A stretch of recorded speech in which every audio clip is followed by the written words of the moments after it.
Pour ce cycle de conférences et tables rondes en salle Colbert, à l'occasion des rencontres régionales sud de la Défense à Toulon. Troisième sujet de l'après-midi que nous abordons, c'est celui des enjeux du maintien en condition opérationnelle. On va parler de formation, on va parler de digitalisation, on va parler de recrutement, entre autres, puisqu'on va parler de bien d'autres sujets.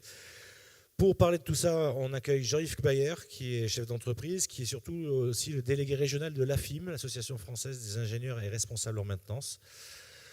Karim Khalfan, qui est anciennement chercheur, qui est membre du bureau de l'AFIM au niveau national. Olivier Regnault, il est chef de la division système de combat au CEPN, le Centre d'expertise des programmes navals. Pardon. Et Éric Joffre, qui est directeur adjoint de l'IUT de Toulon. Et Jean-Luc Battista, qui est responsable synthèse aéronef, ingénieur pour la marque ATL2 à l'AIA, l'atelier industriel d'aéronautique de Cuers, Pierrefeu. Messieurs, maintien en conditions opérationnelles, j'ai envie de vous poser la première question. Dans le contexte actuel, le contexte de crise militaire notamment, est-ce que justement ce contexte-là met peut-être un peu plus de relief au MCO qu'auparavant? Qui veut répondre à cette question? Jean-Yves, peut-être Olivier et Jean-Luc Battista. Je vais prendre la parole le premier. En fait, des matériels plus disponibles, c'est plus de puissance, c'est plus d'efficacité. Donc finalement, à investissement constant, on peut étendre les capacités opérationnelles. C'est vrai dans l'industrie aussi. Après, indépendamment de la partie purement militaire, la maintenance, le MCO, c'est quand même le pilier de l'économie circulaire. Et on voit qu'avec les problèmes d'approvisionnement qu'on a, faire durer des biens plus longtemps, c'est pas qu'un enjeu environnemental, c'est également un enjeu stratégique, c'est-à-dire pouvoir continuer à fabriquer, produire de l'énergie, produire de l'eau potable, fabriquer les produits dont on a besoin au quotidien et assurer une certaine forme de résilience. Olivier, Jean-Luc. Alors, normalement, il est allumé. Ouais. C'est quel numéro? Le micro? C'est le numéro 2. Le numéro 1. On peut en régie envoyer le micro numéro 1. C'est bon, il est branché. Eh non. Non, mais on va prendre un autre. Eh bien non plus. Alors.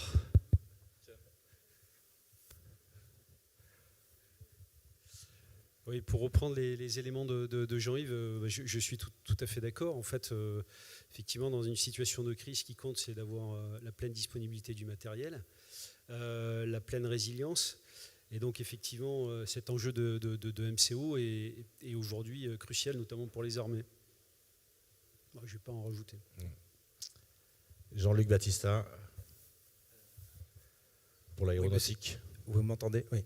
Oui, bon, évidemment, l'enjeu, la disponibilité est majeure et évidemment, c'est plus de disponibilité, c'est plus de capacité opérationnelle. Donc, plus de matériel dans les forces, moins de matériel en entretien, en présence dans les ateliers d'entretien, donc plus de disponibilité et de choix pour les opérationnels. Donc, c'est la mission première, évidemment, de faire en sorte que la disponibilité soit réduite, optimisée. Et pour cela, évidemment, aujourd'hui, les enjeux étaient présents par le passé, le sont encore plus aujourd'hui dans nos missions. Enfin, en tout cas, moi, dans une entité étatique et industrielle étatique, au service des forces, sur mon programme et puis sur les autres, on est dans cette démarche, évidemment. Pour optimiser, on n'a pas attendu la crise non plus. Il y a deux choses que je voudrais emprunter de la table ronde précédente, c'est unité de lieu et être à l'heure, donc qui a été évoqué par le président du RCT et puis par l'entraîneur Franck Azema par rapport au nouveau centre du RCT. Donc pour faire la transition, si je peux me permettre, unité de lieu c'est important, unité de lieu dans l'entretien. Donc un site de maintenance a besoin de soutien, donc le soutien en termes de supply chain, et ça c'est important en termes de rupture d'approvisionnement, de risque de rupture d'approvisionnement. Donc il y a des choses qu'on peut plus difficilement maîtriser et des choses qu'on peut maîtriser quand on est un peu plus dans une unité de lieu.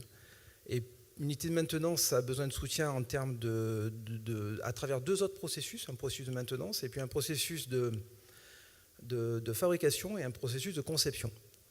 Alors, j'ai la chance d'être dans une entité, la Yacht Kasperfeu, que vous avez cité, qui possède ces 3 processus qui interagissent en permanence pour servir à la maintenance, c'est le cœur de métier, mais avec des processus vraiment présents. Et évidemment, pour alimenter ce processus, il faut une supply chain, de l'anticipation, du stock stratégique, et puis vraiment travailler un prévisionnel le plus optimisé pour alimenter donc les besoins, ce qui est prévisible dans l'entretien et ce qui ne l'est pas. C'est-à-dire voilà, pour les aléas, les solutions de réparation qui peuvent venir aux sorties des expertises dans la maintenance d'une chaîne aéronef. Je dis au hasard, par exemple, la TEL 2. Hein, bon, voilà. Et puis derrière, garder quand même le même objectif de disponibilité et de temps d'immobilisation. Parce que derrière, par contre, le besoin opérationnel est toujours présent et même, on le voit aujourd'hui, augmente ou peut être, disons, en besoin d'augmentation. Alors voilà. Donc on voit qu'effectivement, on ne va pas rentrer dans les détails bien évidemment, mais le contexte actuel met en relief davantage cette question de la disponibilité, mais il a toujours été présent. Karim Khalfan, vous êtes enseignant-chercheur dans le domaine de la maintenance. Vous passez votre carrière à promouvoir ce métier-là, à promouvoir cette culture-là, j'ai envie de dire. Est-ce que ça avance ? Alors, je ne vais pas vous faire le coup de vous dire, je vous l'avais bien dit, ça fait, une dizaine d'années et même plus, qu'à la FIM, on tire la sonnette d'alarme en disant « Attention, vous allez avoir des problèmes de recrutement. Attention, vous allez avoir des problèmes de recrutement. » Eh bien, maintenant, on y est. Donc, je ne dis plus « Attention », maintenant, on y est. La question est toujours la même, que fait-on ? Il faut quand même savoir que les demandes, c'est de l'ordre de 40 000 en entreprise, et le nombre de diplômés, 20 000. Cherchez l'erreur. Hein. Donc je ne sais pas comment vous allez faire, mais il faut faire quelque chose. Et là, maintenant, ce n'est plus des incantations, ça devient urgent. Moi, j'ai bien apprécié la présentation tout à l'heure où utiliser le rugby pour mettre en avant les métiers industriels. Il n'y a pas encore si longtemps que ça, on disait, si tu ne travailles pas à l'école, tu finiras à l'usine.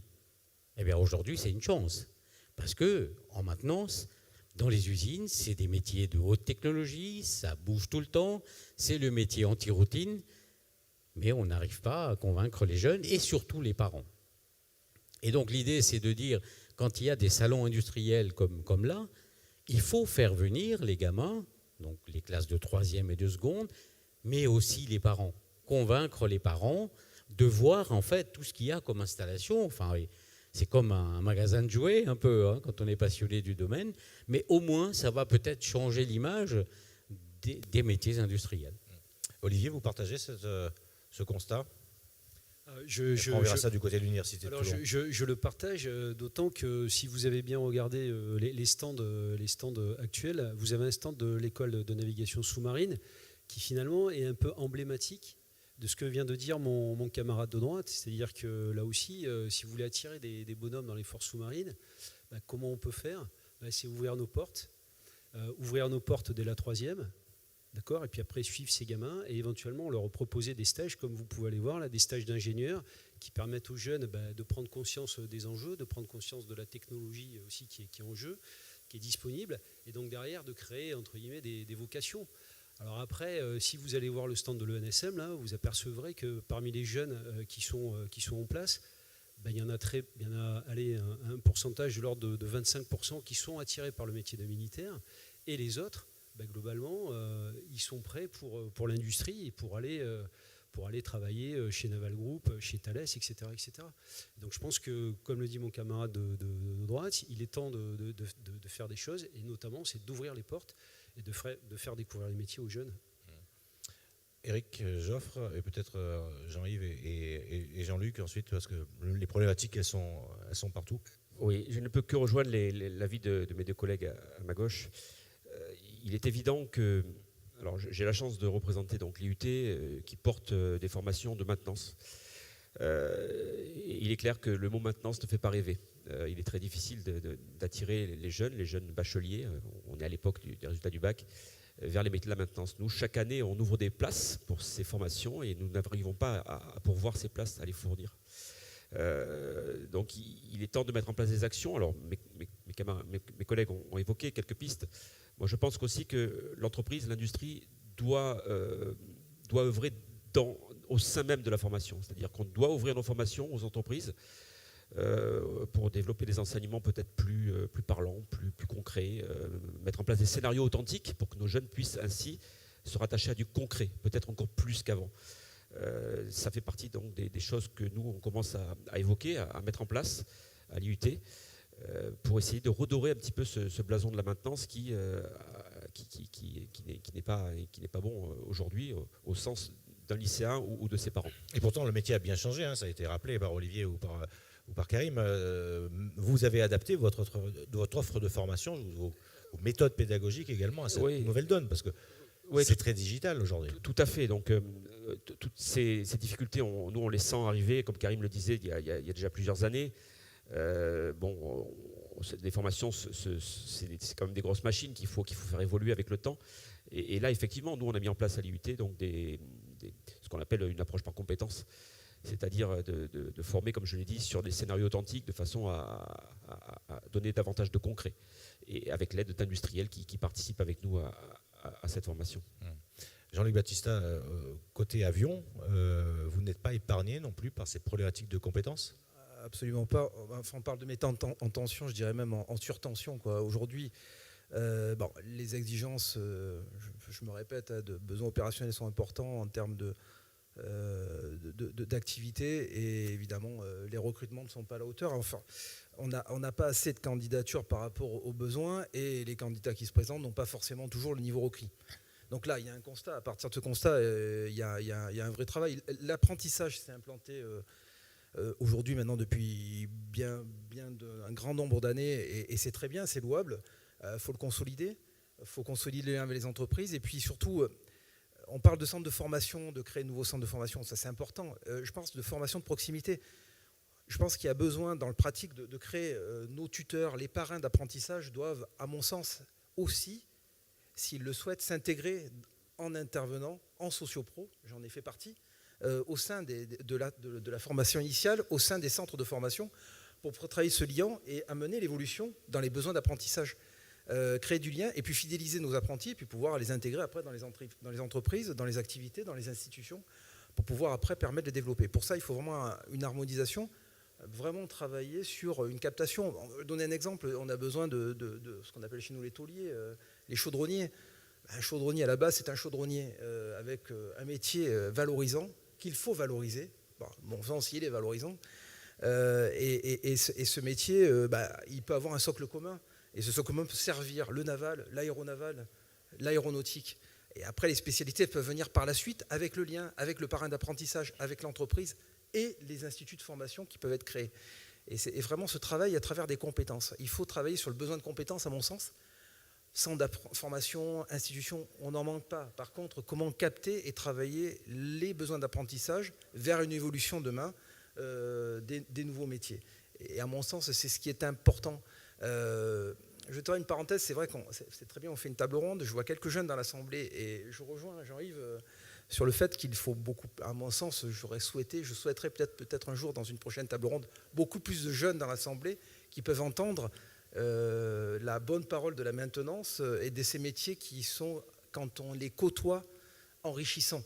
Et qui ont du sens, qui ont du sens. On sait qu'aujourd'hui, les jeunes générations recherchent du sens. Là, ça a parfaitement du sens. Et dans le monde de la défense, particulièrement. Ouais. Jean-Yves Bayer. Oui, donc effectivement, le collectif, c'est important. C'est-à-dire qu'il ne faut pas aller vers une dérive qui va consister à ce que chaque grande entreprise crée son école de formation. Ça se fait. Mais à un moment, quelque part, finalement, on va jouer pour sa paroisse et on va détourner peut-être une partie de la population et la prendre au détriment d'une autre industrie. Donc ça, c'est pas souhaitable. Quand on se plaint de se dire on ne trouve pas les compétences, on n'est pas là, c'est ce que disait Jean-Luc, il faut aller dans les universités, les formations sont là, elles existent, les enseignants sont ouverts parce que les élèves sont en demande, ils veulent voir du concret, ils veulent voir du tangible, ils veulent savoir pourquoi ils apprennent un concept mathématique ou physique, ils veulent pouvoir l'appliquer. Et donc avec l'IUT, avec la FIM, on a imaginé plusieurs actions possibles des entreprises, notamment le don de matériel Il y a des matériels qui dorment dans des entreprises de fabrication, qui sont neufs, parfois emballés, et qui peuvent servir de support en fait, de cours à des travaux pratiques ou à des parcours justement par compétences. Et c'est surtout l'intervention des socioprofessionnels, mais pas que des grands groupes. Hein. J'attire l'attention sur les PME. Venez, je veux dire, dans les PME, et notamment dans les PME régionales et de proximité, il y a des compétences, il y a de l'expertise. Qui a peut-être été transférée à un moment des grandes entreprises. Donc c'est cette expertise-là, il faut la capitaliser. Et la PME, quelque part, elle va jouer fatalement collectif parce qu'elle ne va pas mobiliser non plus, elle ne va pas pouvoir recruter toute une promotion, mais elle va apporter sa vision et quelque part, cette compétence et cette expertise qui vont faire la différence sur une formation. Peut-être la typer, et si on parle de la défense ou on parle de technologie, par exemple, avec l'IUT, il est envisagé de faire une spécialité, ou en tout cas une dominante sur les milieux contraints. Donc tout ce qui est radiologique, risque explosif, et qui va servir aussi dans l'industrie, mais qui est une spécificité locale.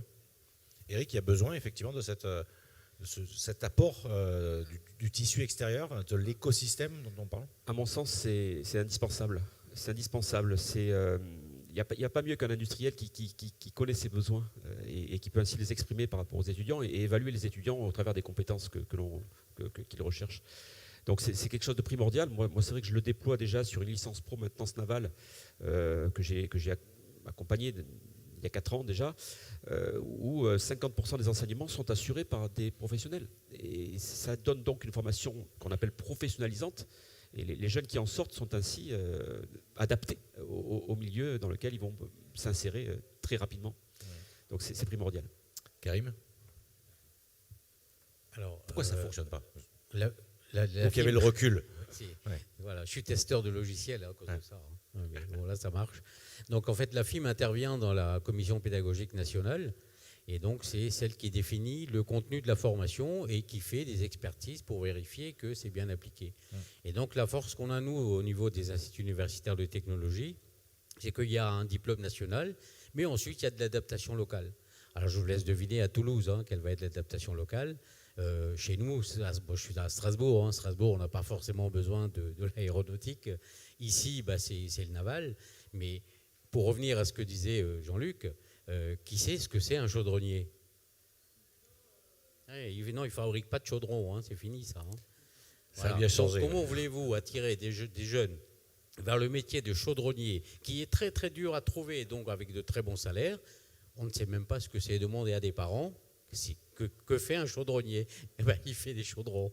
Non, pas vraiment. Ça veut dire quoi ? Qu'il faut changer les nomenclatures de métiers ? Ça veut dire qu'il faut repenser la communication ? Il faut expliquer, il faut les faire venir dans les salons pour qu'ils puissent voir, mais pas que les jeunes, mais aussi les parents, parce qu'il y a un changement de mentalité à avoir. On oublie que la maintenance est une brique essentielle de l'industrie du futur. Sans maintenance, vous ne faites rien. Il n'y a pas de futur pour l'industrie. Si, vous ne remplacez rien, vous jetez et on rachète autre chose. On refait du neuf. Eh bien non, ce n'est pas très durable tout ça. Donc c'est vraiment une brique essentielle, la maintenance.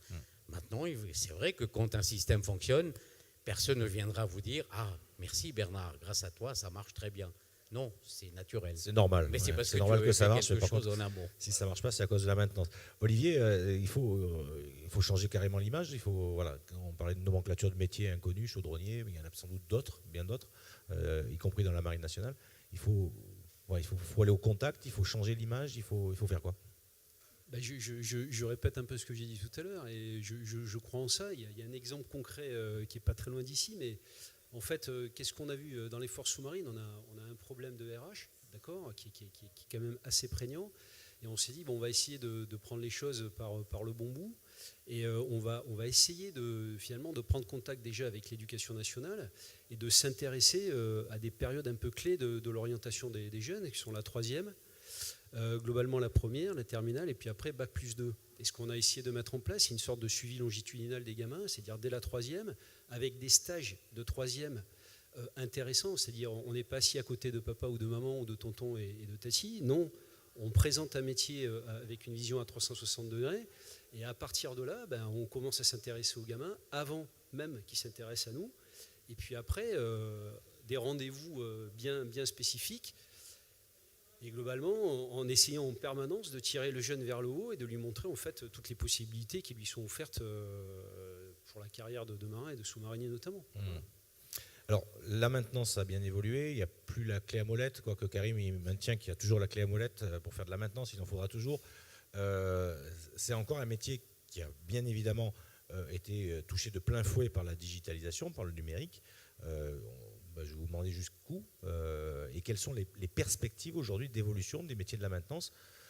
Ça va complètement changer ou est-ce que finalement on va garder quelques fondamentaux? Comment vous voyez les choses?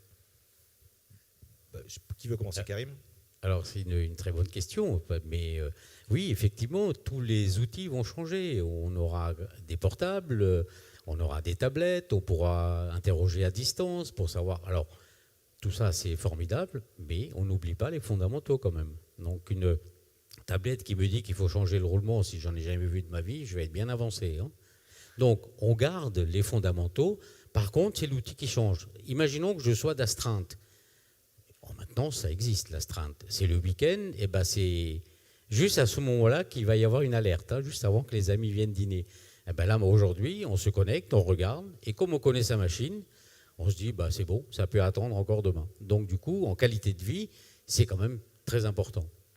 Et quand on discute avec les gens qui sont sur le terrain, ils disent, oh oui, vous parlez de maintenance avec des trucs connectés. Moi, j'aimerais déjà avoir ma clé de 13 dans ma caisse à outils quand j'en ai besoin. Parce qu'il y aura la 12, la loi de Murphy, tout le monde connaît. Et bien moi, j'avais dit un jour en plaisantant, oui, ça serait bien qu'il y ait des outils connectés, qu'on sache où elle est. Et bien, figurez-vous qu'il y a une start-up qui l'a fait. Donc, on peut savoir où est l'outil. Où on a Quel est le collègue qui l'a piqué. Ce qui, dans certains secteurs, est important. Donc, c'est des métiers qui évoluent, mais c'est passionnant, c'est technologique, c'est à la pointe, et c'est le métier anti-routine par définition. Il n'y a jamais deux interventions identiques. Messieurs, et c'est aussi très bien, et c'est très rémunérateur en fait. Enfin, c'est rémunérateur. Disons que c'est les salaires moyens des techniciens ingénieurs qui travaillent dans la maintenance sont au-dessus des autres.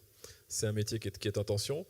C'est un métier qui n'est pas touché par la l'ubérisation ou la digitalisation, puisque les robots ne vont pas se réparer tout seuls pour le moment. Enfin, en tout cas, on a quelques dizaines ou peut-être centaines d'années, le temps que ça arrive. Et donc, ce qui fait que ça donne de la perspective. C'est un métier qui est en perpétuelle évolution, donc avec par contre un gros besoin, une grosse nécessité d'auto-formation. Et donc une des évolutions, c'est aussi la montée en niveau d'études. Donc les DUT se transforment en BUT, donc en bachelor technologique, et en rajoutant donc une année de plus pour justement s'adapter à ces changements technologiques également. Jean-Luc Battista, la maintenance, ça évolue très vite dans votre secteur aussi? Ça évolue, ça peut évoluer en termes de... on parle de numérisation, de réalité augmentée qui peuvent amener et améliorer les capacités d'apprentissage. J'étais à un salon hier, on parlait du geste du peintre qui peut être travaillé dans une réalité augmentée. Mais effectivement, ça n'enlève en rien les fondamentaux, les règles de l'art, les techniques courantes, les principes de base. Une chaîne de code doit être connue. Alors pardonnez-moi d'avoir un langage d'initié, mais on doit quand même partir sur des bases et des principes. L'apprentissage, les règles d'apprentissage évoluent, mais à partir des fondamentaux qui sont sous contrôle académique. Ça, c'est important aussi de le rappeler. Et évidemment, après, on s'adapte en termes de rentabilité, de performance. Mais effectivement, d'abord, on ne va pas renouveler tout le parc de matériel. Et j'en sais quelque chose, je travaille quand même sur un avion qui a été conçu, qui a 30 ans d'existence, qui a encore 15 ans d'espérance de vie. Donc, et sur cet avion, par exemple, on a toutes les couches technologiques avec un porteur qui est un peu ancien, même s'il est très bien entretenu. Et je suis assez objectif quand je parle de l'entretien de cet avion. Et puis par contre, auquel on associe de la nouvelle technologie, de la capacité de détection qui est à un dernier niveau, au dernier niveau de performance. Donc là aussi, je pourrais plutôt parler, l'innovation c'est intéressant comme mot, mais l'évolution, la transition, et doit s'accompagner de principes et de connaissances de base, et tout ça est dans l'apprentissage, avec une interaction. Je voulais juste rebondir, parce qu'on parle de ce qui ne fonctionne pas. Je dirais ce qui ne fonctionne pas assez. Il y a des très bons exemples. On a en présence l'aéronautique navale dans la salle, les journées de l'aéronautique navale, des métiers de l'aéronautique navale, des portes ouvertes, Eric porte la licence de maintenance navale et c'est une réussite. C'est un travail de longue haleine. Beaucoup de choses fonctionnent. On a des apprentis performants. On a parlé récemment, qu'on s'arrache d'ailleurs quand ils sont bons. Et le but, c'est de pouvoir élargir cette offre et enrichir cet apprentissage. Le socle n'est pas si mauvais. Le constat n'est pas forcément négatif, c'est en termes de quantité et pouvoir répartir pour répondre à l'offre aujourd'hui. Mais encore une fois, c'est plutôt cette nuance que je souhaitais apporter en termes de beaucoup de choses fonctionnent. Je pense qu'il n'y a pas forcément à réinventer la poudre, mais à chercher des exemples. Les portes ouvertes, peut-être travailler à la valorisation des métiers, pas simplement une visite d'atelier, mais faire des démonstrations de métiers, peut-être, je vois tellement, par exemple, dans les émissions, le meilleur pâtissier de France, pourquoi pas travailler sur des exemples de maintenance, effectivement, on va reparler du chaudronnier, mais le mettre en démonstration d'un métier, c'est beaucoup plus parlant que de l'expliquer longuement à travers de la valorisation du concours, une certaine compétition valorisante qui peut créer de l'attractivité sur ces métiers. Éric Joffre. Je rejoins complètement les propos de Jean-Luc. On a tout ce qu'il faut pour bien faire. On a des entreprises performantes, des PME, des grandes entreprises. On a des organismes de formation, du public, du privé, de la Marine nationale.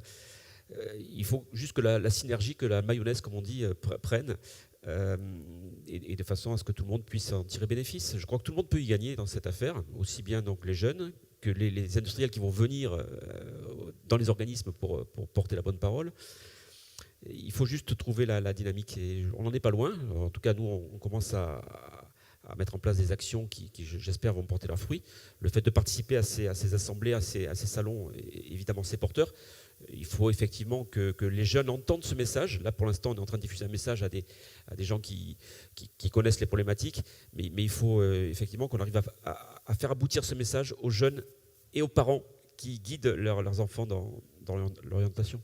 Alors sachez que cette table ronde est diffusée en live sur YouTube. Elle est aussi donc rediffusable et vous pouvez l'utiliser pour faire passer le message à un public plus élargi. Karim, et après, Alors, on va passer donc la parole à la salle. À la FIM, on avait mis en place, il y a quelques années, un trophée qui s'appelle le trophée Frontinus. Et le principe de ce trophée, c'est on prend un collège, un lycée ou un IUT et une entreprise. Tout ce petit monde se rencontre, découvre les métiers de la maintenance et les filières de formation associées. Et au lieu de rendre un rapport écrit, eh bien, en fait, ils nous rendent une petite vidéo. Donc, il y a un concours régional, puis national. Et l'objectif de départ, c'était de dire, à partir des différentes réalisations, d'ailleurs, vous pouvez aller sur le site de la FIM, vous les retrouverez, à partir de ces différentes réalisations, en faire un vrai clip national, mais fait par les collégiens, donc avec, bien sûr, une petite adaptation de professionnels pour en faire la promotion. Alors, dans ma région, il faut dire que la rectrice était complètement convaincue, et donc, sur 13 établissements, on a eu 11 établissements qui ont participé. Donc en Alsace, ça marchait plutôt bien. Ensuite, ça s'est un peu... Et puis là, avec le Covid terminé, on ne pouvait plus rien faire. Donc c'est quelque chose qu'on va peut-être relancer alors dans la région. Moi, je suis dans la mienne aussi, sans doute. Mais il faut que les industriels ouvrent leurs portes. Parce qu'on lui dit, ah non, des jeunes qui viennent, oh, mon Dieu, ils vont tout casser. Et en plus, ils vont filmer. Non. Voilà. À un moment, il faut savoir ce qu'on veut. Donc là, il y a des choses qui existent. En 2002, j'avais même commandité une pièce de théâtre qui parlait de maintenance, et elle est d'ailleurs disponible. Vous allez sur pôle-maintenance.fr et vous avez la pièce de théâtre dans son intégralité. L'idée, c'était de dire, on fait une réflexion en troisième, toujours dans le cadre des cours de français, une réflexion sur les métiers industriels avec les profs de français. Ensuite, on amène tout ce petit monde au théâtre, et nous, avec une table ronde, on boucle derrière. Eh bien, tout le monde a trouvé que c'était intéressant. Quand je suis allé voir les branches professionnelles, ah, c'est pas des étudiants qui font ça dans un amphi ? Non, c'est une pièce de théâtre avec des acteurs. Vous êtes partant ou pas ? Ah, mais tu comprends ? Ben non, je comprends pas.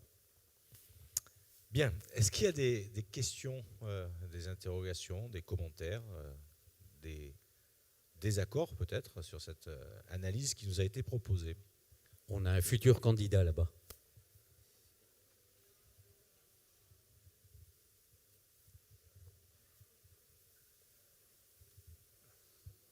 De toute d'abord, merci pour vos interventions là, qui étaient, je trouvais, très sincères, notamment le retour aux fondamentaux, parce qu'on entend tellement parler de nécessité de l'IA, de la numérisation, de la digitalisation, qu'on brouille un peu les cartes de nos jeunes.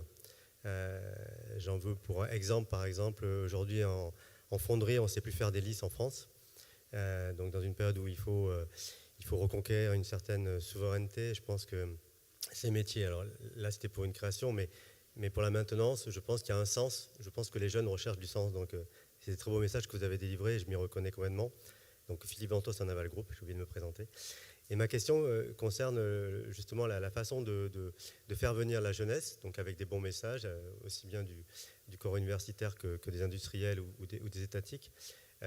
L'alternance, pour vous, est-ce que c'est vraiment la bonne solution? Parce que nous, on a foncé là-dedans, on n'a pas le quantitatif qu'il faut, je crois qu'on est à 300-400 alternants par an maximum. On l'a créé à partir d'une sorte de symbiose avec la voile, donc ça a bien, et j'ai l'impression que ça tâtonne un petit peu, je ne sais pas, au niveau régional, combien d'alternants vous arrivez en maintenance industrielle à obtenir? Alors, c'est vrai que ça dépend des régions. Alors, il se trouve que, alors, je ne vais pas faire du nombrilisme, mais dans ma région, on refuse du monde. C'est-à-dire que nos formations sont pleines. C'est-à-dire que le message que moi je fais passer, vous avez du mal à recruter, eh bien parfait, prenez un apprenti, vous le façonnez pendant 3 ans à votre image. Vous n'avez aucune obligation de l'embaucher, mais à vous de participer à nos recrutements, venez et séduisez. Et donc, il y a des endroits où ça marche très bien. Avec cette situation de tension, il faut savoir qu'il y a des endroits où des formations en maintenance vont devoir fermer, faute de candidats, y compris en alternance. Eric. Oui, alors je vais parler de la région toulonnaise que je connais un peu. Je ne pourrais pas dimensionner, je ne pourrais pas donner de chiffres, mais moi, la difficulté à laquelle je fais face, c'est qu'aujourd'hui, on fait l'alternance à l'UT de Toulon. Et bien souvent, on a les contrats, les demandes des entreprises, mais pas les jeunes à mettre en face. Donc ça rejoint ce que je disais tout à l'heure initialement. On a un problème de recrutement, de vivier, de jeunes bacheliers qui sont séduits par les métiers de la maintenance. Donc aujourd'hui, moi, j'ai plus de contrats que de jeunes. Et ce qui est vrai donc à l'entrée à l'IUT pour ces contrats d'apprentissage sera forcément vrai en sortie, puisqu'on n'arrive pas, et il y a un chiffre qui a été diffusé tout à l'heure, on n'a pas suffisamment de diplômés pour couvrir les besoins du territoire. Oui, moi je vais parler pour l'entité dans laquelle je travaille, la IAQRS Pierrefeu. 1000 personnes, on a plus de 35 cette année, on monte. Chaque année, on monte progressivement, on est à 35 alternants, donc bac pro et en études supérieures du BTS aéro jusqu'à l'ingénieur. Donc avec plusieurs spécialités, pas qu'aéro d'ailleurs, ajusteur, donc on va répéter tous les métiers qui sont nécessaires autour de l'aéronautique et qui ne sont pas forcément directement spécialité aéronautique. Alors, je vous réponds clairement, l'alternance, c'est la bonne solution. C'est une des bonnes solutions, évidemment. Elle est éprouvée, elle marche, elle fidélise l'apprenti, elle l'acclimate à l'écosystème dans lequel il peut choisir de travailler. Mais l'alternant n'est pas seul, il a un maître d'apprentissage, un tuteur. Donc déjà, pour l'entreprise, c'est construire son réseau de tuteurs. Donc avec une fibre, avec une volonté de suivre un alternant pendant 2 ans, 3 ans ou 1 an selon les cycles d'apprentissage. Et ça c'est important. Donc déjà, c'est se doter dans une entreprise d'une capacité de pouvoir suivre l'apprentissage tant sur le processus de formation que dans la connaissance métier, dans les tuteurs. Donc déjà, il faut avoir des gens compétents. Aujourd'hui, dans des situations critiques où les compétences s'en vont en retraite, et il faut déjà trouver des tuteurs pour suivre les apprentis. Plus complexité nouvelle, on manque de candidats sur les contrats d'apprentissage qui sont ouverts. Alors, je parle pour mon entité. On peut ouvrir des contrats d'apprentissage. Faut-il encore avoir les candidats et les tuteurs qui puissent suivre un alternant. Donc il y a beaucoup de chantiers à construire sur l'apprentissage. Le modèle est éprouvé et fonctionne. Et autour de ça, la construction du réseau de tuteurs, de parrains d'apprentissage, je dirais ce que j'ai cité au départ dans mon intervention, qui puisse intervenir aussi en tant que socio-pro dans les organismes de formation, ça serait vraiment l'idéal, parce qu'on a un lien dans l'évolution, dans le suivi d'apprentissage. Et c'est vraiment les axes à travailler. L'attractivité pour répondre à l'offre d'apprentissage, et puis derrière, la compétence pour suivre ces apprentis à travers leur cursus d'apprentissage.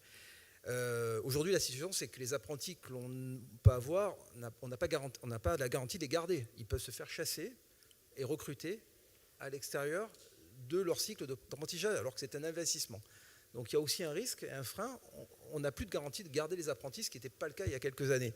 Donc voilà, donc il y a vraiment des défis, mais qui ne sont pas insurmontables, qu'il faut travailler point par point, par rapport à ce que je pense avoir cité, et j'espère dans la complétude. Pardon. Non, c'est en complément, c'est ce que je voulais vous dire, puisque moi je suis dans le cadre, alors je vais me faire tirer les oreilles parce que ma fille est devant, où on a eu énormément de mal à trouver une alternance face à l'effacement de l'aide de l'État, mais en tant qu'entrepreneur, qui ont été reconduites, mais en tant qu'entrepreneur, c'est ça, c'est que souvent, il y a une défiance des jeunes qui se disent, oui, mais moi je rentre pour une mission, mais en fait je vais servir de bouche-trou, et des fois, il y a déjà cette conscience auprès de l'alternant de se dire, mais je vais rentrer, mais je vais perdre mon année. Et il y a quand même il n'y a pas que de l'apprentissage qui coûte pas cher. Quand vous êtes en deuxième année, troisième année d'école de commerce, c'est des gros tickets, entre 10 000 et 15 000 euros. Et il y a aussi une conscience maintenant chez ces jeunes de se dire, mes parents m'aident, je dois faire un crédit, mais est-ce que l'entreprise qui m'embauche le fait pour combler un trou ou le fait vraiment pour m'accompagner dans un futur métier dans sa boîte? Je suis désolé, c'est redondant, mais j'avais pris le micro avant que vous expliquiez, et ce point de vue, je trouve ça génial que vous ayez conscience de ce côté de la barrière. Il y a certaines, effectivement, enfin nous, je n'ai pas une grande expérience de l'alternance, mais je vois certains, on travaille avec certaines grandes entreprises, et c'est vrai qu'il y a eu une tendance, et qui est parfois encore existante, où 2 alternants égale un salarié. Hein. Ouais. Olivier. Moi, je vais faire part de l'expérience que j'ai eue en tant que directeur de l'ENSM-BPN, donc l'école qui forme les sous-mariniers et les spécialistes du domaine nucléaire, notamment pour le porte-avions. Et en fait, lorsque j'ai pris la direction de l'école, on s'est retrouvé face à une vraie problématique RH dans la filière ATO, donc les atomiciens de la marine. Et là, on a essayé de réfléchir et se dire, bon, comment on fait pour essayer de combler ce trou. Ben, ce qu'on a fait, c'est qu'on est allé démarcher les lycées de l'aire toulonnaise, notamment qui formaient des BTS, toute branche qui était potentiellement intéressante pour la filière atomicien. Et on n'a pas fait d'apprentissage. Ce qu'on a fait, c'est qu'on a passé un partenariat avec les lycées qui formaient ces BTS-là, en disant, voilà, on va ouvrir en fait 15 places pour l'ensemble des BTS de chacun de vos lycées. Et ces 15 gamins-là, on va les suivre, on va participer au conseil de classe, etc. On va nommer une sorte de mentor au niveau marine qui va les accompagner. On va aussi leur offrir l'internat, on va leur donner une bourse d'études. Et l'objectif, c'est dans 2 ans, c'est directement de leur faire griller toutes les étapes de la progression dans la marine et de les envoyer directement à l'école atomique, c'est-à-dire on leur faisait gagner globalement 6 à 7 ans de cursus de carrière. Et derrière, on avait une perspective de s'acheter comme ça 17 années de compétences dans la filière atomique. Et donc on a mis ça en place il y a 3 ans. Et aujourd'hui, ça marche relativement bien. C'est-à-dire qu'on arrive à faire des jeunes qui sortent de BTS, qui vont directement à l'école atomique, et qui finalement, en fait, ont ce qu'on appelle aussi la reconnaissance entre guillemets du ventre. Et je pense que cette affaire-là, il faut aussi qu'on y pense tous, c'est-à-dire que quand on s'intéresse à un jeune, quand on arrive à le former, à l'accompagner, quelque part quand même, on est toujours payé. C'est-à-dire qu'effectivement, parmi les 15 gamins qu'on prend dans cette filière-là, globalement, on en perd 4 ou 5, mais les autres, ils sont viscéralement attachés globalement à la Marine nationale et entre guillemets à l'État, et on arrive comme ça à combler le vide qu'on avait jusqu'à présent dans la filière ATO. Et donc il y a l'apprentissage, mais il y a aussi plein d'autres manières d'arriver à attirer les jeunes. Et je répète, à se baser sur un truc qui je pense, qui est important pour un être humain, c'est la reconnaissance du ventre. Et je pense que quand on s'intéresse aux jeunes, quelque part, on est toujours payé. Voilà. J'arrive, et après on doit interrompre notre échange. Enfin, en tout cas, et en fait, là c'est un appel à la marine. Ces personnes qui sont formées, compétentes, qui finissent leur service actif peut-être à 30, ils ont 35 ans, ils ont 36 ans, ils ont été formés, ils sont dans la fleur de l'âge. eh ben, il faut arriver à structurer cette filière qui est une source de compétences réelles et qui est une chance pour le territoire. Pour les PME. Les gens ont envie de rester sur Toulon, enfin en tout cas sa région. Donc c'est comment est-ce qu'on fait ce que tu as fait toi, et comment est-ce qu'on continue l'histoire pour dire aux jeunes en plus que toi tu vas recruter, ben, après tu as une seconde vie et tu vas être embauché là et là parce qu'ils cherchent des gens comme toi. Savoir innover et puis s'insérer dans l'écosystème. Merci beaucoup, messieurs, de votre témoignage sur cet épineux sujet du maintien en condition opérationnelle et notamment des jeunes qu'il faut attirer vers ces métiers, parce qu'on parle beaucoup d'industrie du futur. Encore faut-il donner un futur à l'industrie, si j'ai bien compris. Merci beaucoup. On se retrouve dans quelques minutes et on va parler d'Europe de la défense avec des écosystèmes internationaux qui sont venus à Toulon et qui vont partager avec nous leur façon de procéder pour dynamiser ces écosystèmes autour de la défense et bien d'autres.